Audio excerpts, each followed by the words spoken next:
Thanks to Sam Brodie for coming on. Yes, it's good. Perfect. So, how are you? Just starting off, I'm good, bro. But just starting off, what's your sort of story with music like? How have you ended up here now?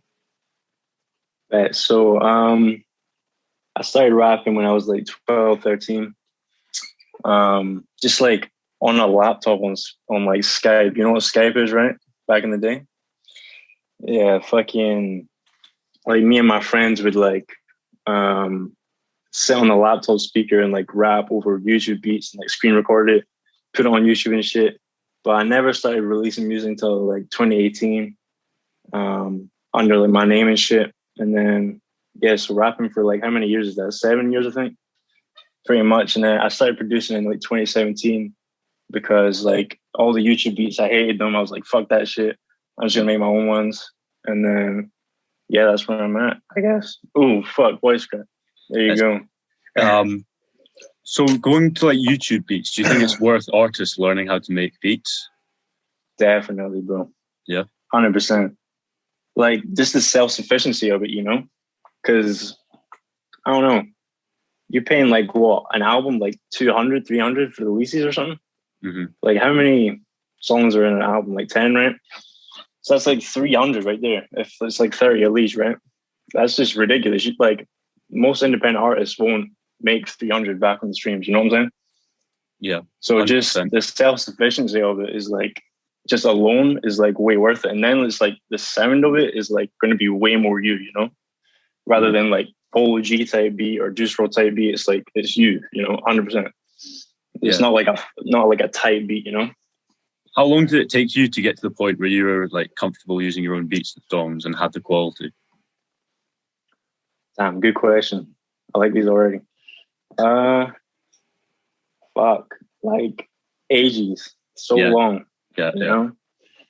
Because like even the mixing of like your music, like just like everyone teaches you how to mix music, but like you need to know how to mix your own shit because your vocals are completely different. You're like everything about you is different. You know what I'm saying? So that process alone takes so long. Like that's the hours that no one talks about with artists and producers. No one is the fucking, 30, 40 hours a week just sitting in the basement, like banging your head against the wall, just like trying to get something to work. You know what I'm saying? So it probably took me from like 2016 until now to really, I think now I've really got my sound, you know? Yeah. I think it's took that long, 4 years. Yeah, it does take a while. It takes a while. That was the same with me. I was making beats for 2 years until I actually was like, right, I'm ready to like work with people. And then 6 months ago, I started to like get into more of the marketing side as well. Talking about like, you're so right, but like, the stuff no one talks about is like sitting wherever, just banging your head against the wall, just constantly making music. How do you? What's your sort of mentality with that? Do you ever like get bored making music, or you just push through everything? Like, how do you go about it? Damn, good questions. You know, Love Me Now, right? Mm-hmm. The Scottish artist. So like, I remember I was on a call with him. Like, so like just to like give some context. This whole year I've been dropping a song every week type shit. And what the fuck I'm doing? Oh shit, I'm good. Right. But like dropping a song every week, and I called him one night and I was like, this must be like last month, start of the month. And I was just like, I hate everything I ever make. I hate everyone. Like I just hate every song. I woke up and I was like, I hate it. I was just so negative. And like, he really talked me out of it because like, I think every artist and producer has that though, you know? Like sometimes you just wake up and you hate everything. You want to change everything, but they're like the most defining moments of people's careers. You know what I'm saying?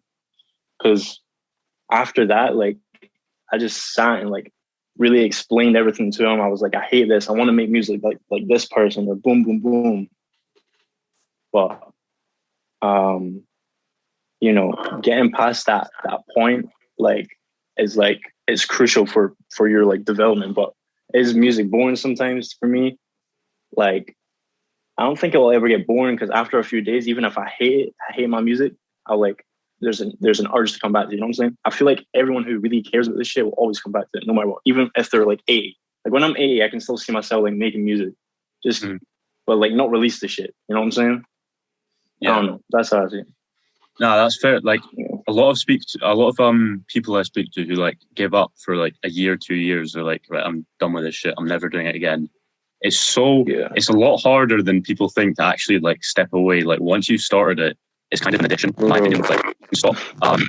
So I think it's important, like trying to just maintain a healthy relationship with it, as in, like you do need to put in like 10 hours of work sometimes, in my opinion, but not going to the point where you're like, I hate this shit, because if you do get to that point, it might lead you to taking a longer break, which is really unhealthy. And then you're going to come back to it eventually and be like, oh, I shouldn't have worked that hard originally. Yeah, that's the real shit, is like bringing yourself out of that rut defines an artist. Like if you get to the point where you hate everything and you still keep going, then you're on to success. Like you're just, because then nothing can stop you. Nothing in the world can stop you. Hate can't stop you. Nothing can stop you. You know what I'm saying? Yeah. That's what I say. Have you ever had to deal with people like hating on your music, and how have you got through that? Definitely. Oh man. Yeah, like throughout school, like I don't think anyone but like my closest 3 friends probably believe me, you know what I'm saying? Like I used to say to them like every day, I'm a genius. And like, oh fuck, my voice cracks are being bad. Oh my god. But I told them like I was a genius just because I heard Kanye say it all the time. Like he just kept saying that he's a genius. And like, I don't know, I feel like telling yourself that eventually will lead into you fucking actually believe like your mind. But like everyone else like hated it, and like still today people don't understand. I hear that all the time. It's just like you need to use a Scottish accent or you're not a Scottish artist, and you can't fit in this community of Scottish music because you don't have a Scottish accent, which I don't get. That shit is weird to me. But that's the most hate I get, I feel like. And like when people do you like try and engage with those people, or do you just ignore them immediately? Like for artists listening, how would you recommend that they deal with that? Random people for no reason saying their music's bad. Obviously it's important to like accept criticism because it could be true. What's your opinion on that? Yeah, I feel like some people are just negative, you know? Some people are destructive of what they say. They don't have any like creative criticism to give at all. It's completely destructive for their own like ego and like insecurity. You know what I'm saying? I would just say, you know, your mentality needs to be raw. You know, your mentality needs to be gold for you to be anywhere in this industry. Like completely gold. You can't be affected by destructive stuff, but like creative criticism and like constructive criticism, completely take that on board 100%, you know? That's the stuff that will really bring you to the next level. If you can take that and not be offended by it, you know? Yeah, which is a hard skill, especially That's for awesome. like a lot of creative people. I find myself included, it's quite hard to take on criticism because you just think that you basically know it all. But I had to personally look like I don't know everything, and you just need to try and learn from every single situation you can. For sure. You need to fucking your mentality needs to be like the thing that people don't talk about with producers and artists is the mentality. That's the biggest thing to all this. Talent, all that shit can go out the window. Everything you can think of can go out the window. Your mentality is completely God tier, you know? My opinion. Yeah. Did you ever have to like cut people out of your life just to focus on music? And like, how would you go about that? Or is that really not important? Definitely important. Because, you know, a lot of people want you to fucking do everything but what you're passionate about, you know? Like drink or smoke or fucking literally anything, you know? But you've got to fucking, if your circle is full of bad influences, you've got to either change how they see the world or change them, you know? Or else your circle defines you, you know? Like I read a statistic, like the people around you's income, your income fluctuates with like £5,000 or £10,000 or whatever currency within what they make as well. So it's like it always shows, You know, someone who makes millionaires hang around millionaires for a reason. You know.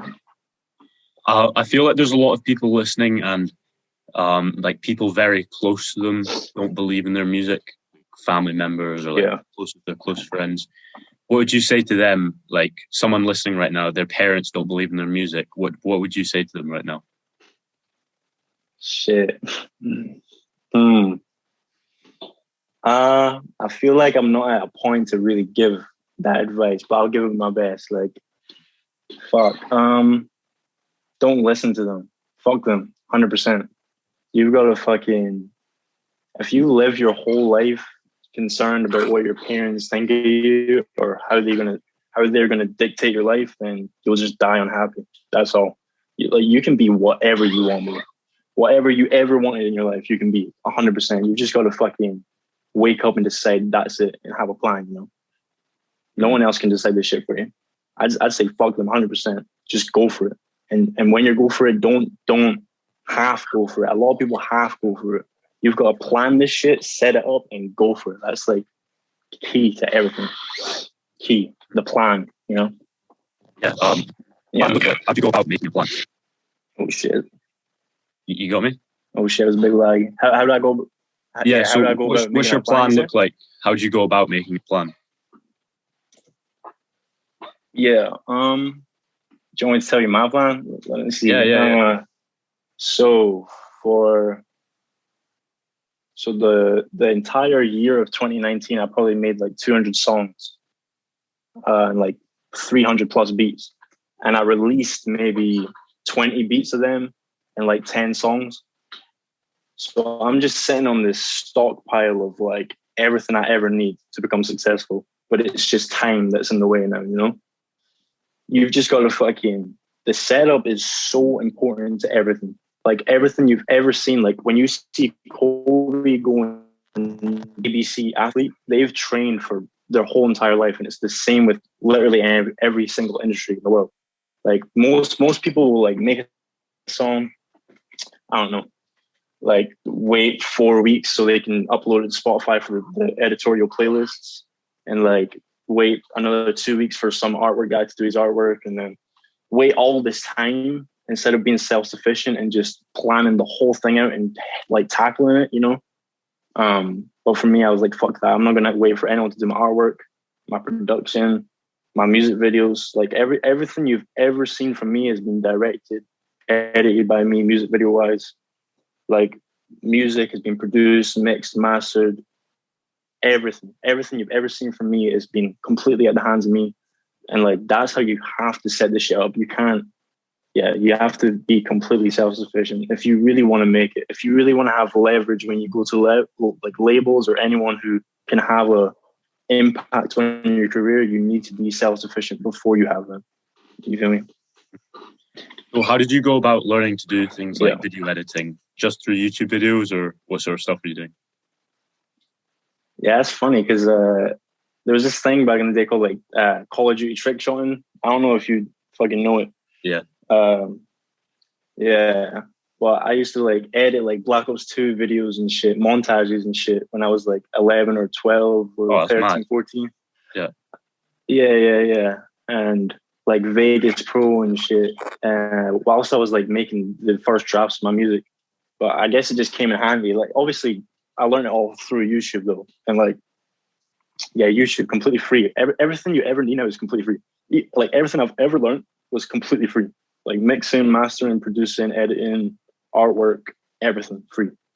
And anyone who makes the excuse that they have to pay for anything is just being lazy, 100%. So do you think it's valuable? A lot of people say the fastest way to succeed is to buy things like courses. What would you say to them? Oh, fuck that shit. No way. Like, I'd rather you spend like 300 on a fucking digital audio workstation, a DAW, you know, like FL or Pro Tools, than listen to someone. Well, like most of the producer courses and mixing courses, most of them are just a bunch of rubbish, old rubbish, or repeated rubbish that you've already heard from every other industry in the world, you know? Just motivational shit that doesn't really have any practical use. But like the best practical use you can ever get is just going into a field like making beats and failing 100 times over. Just keep failing. That's more valuable than any course you can ever buy. Is failure. Mm-hmm. Yeah. That sounds like quite a mindset shift from a lot of people. Like a lot of people really just want that like quick reward. So that's the whole appeal of buying a course. But you really go like failing is the best learning. 100%. Like if everyone could just buy a £20 course and blow up, this shit wouldn't be worth it. You know? Yeah. And anyway, and even the little things you can learn from people who gives you that shit, like you can learn for free, 100%. Everything you ever need right now, you can learn for free. Like most university courses, you can learn for free on YouTube. That's true. It's not just music, you know. Mm-hmm. So where do you find the balance of like still having to invest in yourself? Because some things we just have to pay for, like for example. How did you go about like deciding, right, this is something like I absolutely need, and then like doing it? You caught it for a little bit, but I heard the fucking ending. How do I like just like diversify my time? You mean? No. How do you like decide? Right, this is something I like absolutely have to invest like my money into, like a mic for example. Oh shit! A bit like that. Yeah. Oh, good question. You know, there's failure in that too. This mic is the 4th mic I've got since I started, you know? Yeah. You've got to fucking waste a lot of money and waste a lot of friendships and waste a lot of everything. That's what people who think success is luck, you know, don't understand, is that to get this mic and to understand this mic works for me the best, I had to spend thousands of pounds, you know? But to answer your question, just find someone who like is closest to your sound or what you hear in your brain. Like before you even touch a DAW, you already know like what you kind of like in music. Just go to that producer who made that song or that artist and figure out everything that they done to get to where they are, you know, and what mic they use and what they did when they were coming up when they couldn't go to a studio, you know. That's what I would do. Yeah. For you personally, who did you look up to and what like exact things were they doing? Ooh. Fuck. Well, like Nipsey Hussle, Russ, like those two mainly for like self-sufficiency and independence when it comes to like making music and making money from it. And then it's like, you know, the legends like Drake and like Michael Jackson and shit. I never looked at like an artist who's blowing up now or who's on the way up or who's 29th on the Billboard hits. I always looked at the greatest, you know. Mm-hmm. That's how you've got to look at it. Like unless you want to be 29th from Billboard, you know, people want to be that. Yeah, but I'm not going to be that. Yeah, I mean, something I want to talk about is like you're releasing a lot of music, which is class, but a lot of people just find that so fucking difficult to make enough music and then plan it. How far in advance are you planning? And like, are you the stuff you're releasing now? When did you make all that music? Okay, so fuck. I think the last song I dropped, I made a year and a half ago. So that might put it into perspective a little bit. But some of them, like Honest, I don't know how like much you know my music, but Honest, the 3rd song I dropped this year, I made like 2 days before I dropped it. So there's a balance of it all, you know. But it's just feeling, you know. There's like, because at the time that's how I was feeling, you know. So if you're feeling that way and you feel like it needs to go out and this is when it needs to go out, do it. But, you know, the reality is that you can't make a song a week and make good songs every week and release them. You need 100 weeks to plan it. You know? 100 weeks. So like artists, they're right now, they don't have that like catalog of songs to release. What would you say is the best thing they could do? Like, would you say stop releasing, make a bunch of songs, then go at it hard, or like just keep going? What would you sort of do in that situation? Ooh, you know, for in like 2016, dropping a song every week was the peak time to do that, because that's when independent artists were like at their peak. Like all these SoundCloud artists and all these people who could blow up from SoundCloud. But SoundCloud is pretty much, whether people can dispute it or not, dead in my eyes. It's just not a platform that's going to last for the next 10 years. When that next one comes out, you need to get on it. So right now I'm dropping a song every week, knowing that in 50 weeks, that next platform will come. You know, right now it's kind of TikTok, but it's not completely music based, you know? Mm-hmm. But when that next thing comes, when people hear my music on that next thing, they'll have 52 songs plus 3 albums to land on. And then they have to be a fan. I'm giving you no choice. Us, like, you know? Yeah. I really, really like how you have that planned, like, for the next platform coming. So, like, is that the advice you give to artists then? Like, wait for the next platform, and when it comes, like, 100% ready for it, so people can become fans of you quickly. It's kind of like I had it all the but it's a hard question though, because you could be amazing in that. You could drop one song every 2 weeks and record it every 2 weeks and make the biggest songs in the world. It's completely preference, you know. But for the majority of people, you've got to really like understand the market and understand that Spotify and Apple Music and all these places are so like saturated right now. There's no space for you right now compared to the millions of pounds that get put into market and through labels every year, every month, you know. I think I saw a statistic like I think it's like 95% of independent artists don't make over £50,000 a year on the streams. And when you think about it, it's like that. Like maybe like 20% of them are making a living from like touring and shit, but right now that's like deceased, you know, at least in Scotland. So for my advice for people coming up, fucking I'd probably release a song every month for the whole year, but record like 20 songs on top of that per year for a couple of years until the next platform talk was going to be the next thing. I just saw it as a joke, you know, and I'm still seeing it as a joke because I'm too late to it, you know. Like I feel like I'm still, even though it's just starting, I still feel like I'm too late, and I was kind of dabbling in it, but I still feel like it's too late. But when the next one comes, I'm going to be completely like coherent to it. And that's what artists need to be. And they need to have a catalog that's not only like full of songs, but very good, like very ready to blow up. Don't drop, if you have a song you think that's going to blow up, why the fuck are you dropping it right now, in my opinion, when there's not a platform that provides like blow up fucking material for independent artists right now?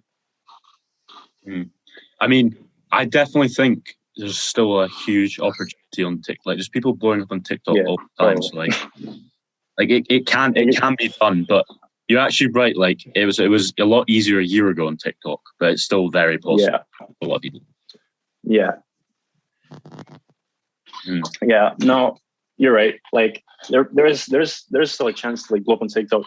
I feel like I would rather not drop my blow up songs yet compared to the hundreds of millions of people trying to blow up on TikTok and wait for the next one. You feel me?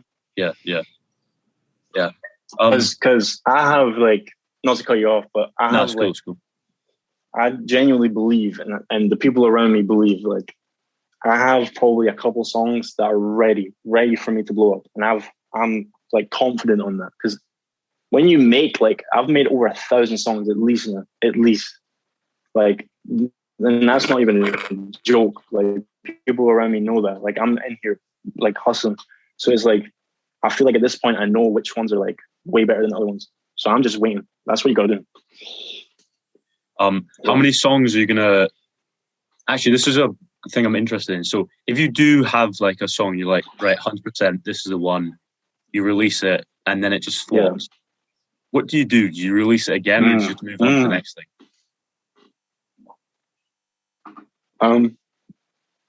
I would say put all your money into that one. You know, don't delegate £20 to each one on marketing or £100 on each one to marketing.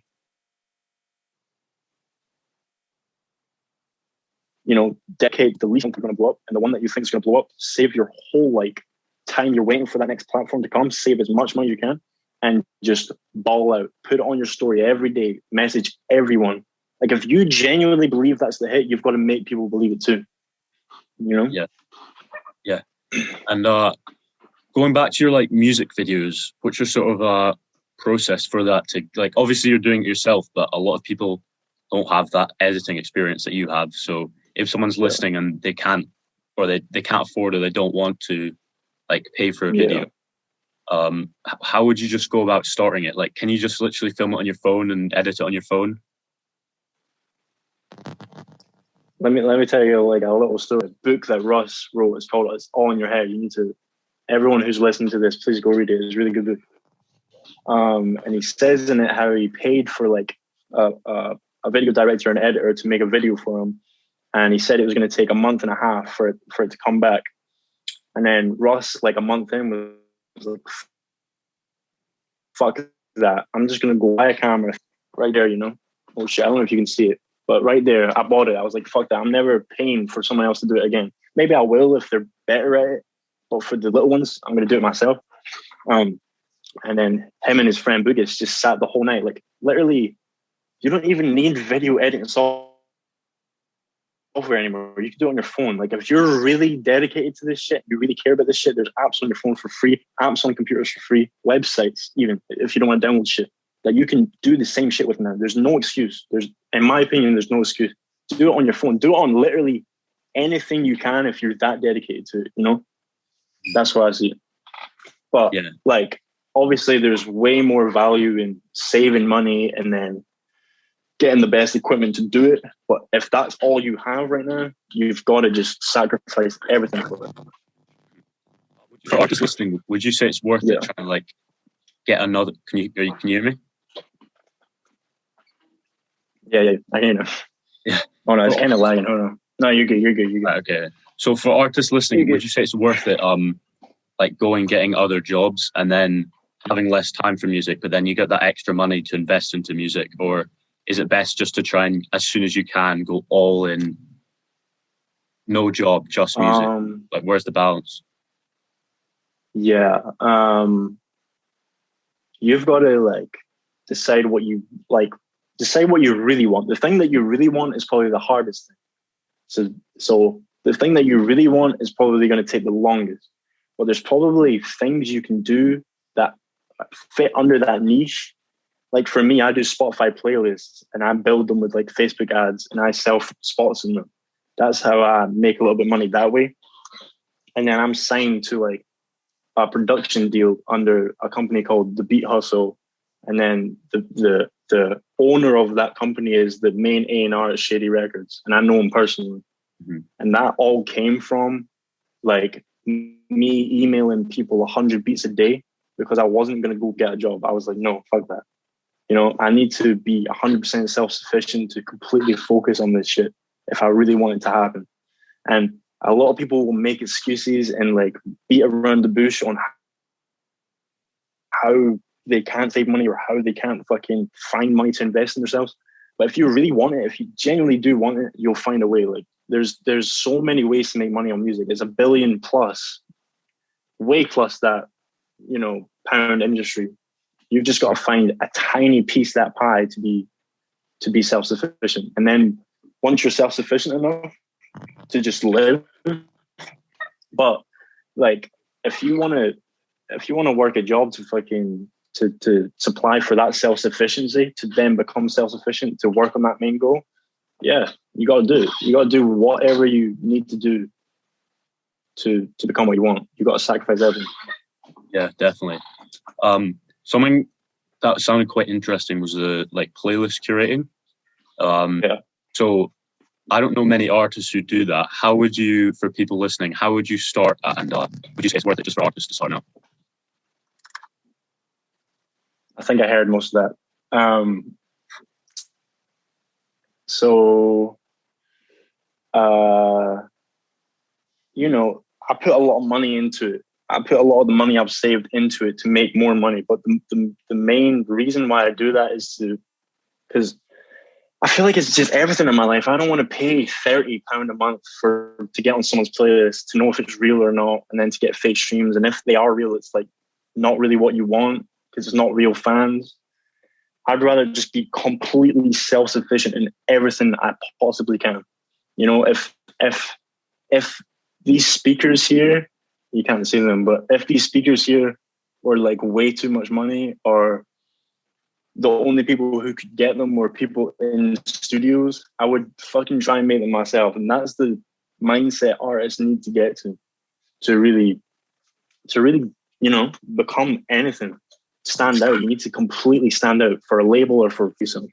But my advice to artists would be, you know, do it if you want. If you find more value in your time paying someone else to do it for you and be on their playlist, do that too. Or you don't even need Spotify playlists necessarily to blow up, you know.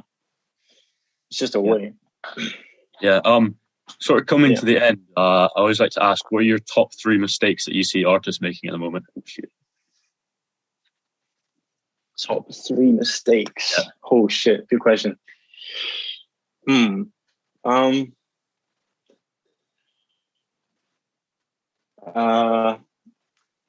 know, I'll you in both because I'm both, you know. Producers need to put their BPM and their key and their name in each beat they put out. They need to, this is for artists and producers, consistently put out shit like as much as possible, and not like an excuse or lazy way, just like as much as you physically can if you really want to do this.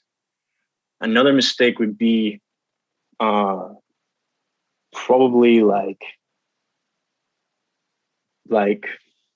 fuck, I don't know, putting too much money into things that don't actually help your fucking career out in any way, and then complaining why your career isn't anywhere. There's my 3. What sort of things are people throwing money into that is like useless? Oh, yeah, I heard it. Useless stuff people put their money into is like spending £4 a day on coffee. Like, why? Yeah, you know. Legit. Yeah. Like, or fucking like, I don't know, like monthly car payments. Is like at this age, like you can buy a shitty car for like 1,000 or 2,000, you know, instead of paying 400 a month for a car that's like. So you mean just like simple shit, like day-to-day shit? People just like if you really want it, like don't drink coffee. Like if you really want it, you've got to fucking save everything you have to become self-sufficient. That's the first step. From broke to saving money to using that money to become self-sufficient, to then becoming what you want. Mm-hmm. That's what I see it. Well said. Where should everyone find you? You got any new songs that you'd like people to know about, that sort of thing? So it's Sam Brodie, sam.brodie on Instagram. And then, well, I have a $sign in my name, in my artist name. So $AM Brodie is the music. And then new songs every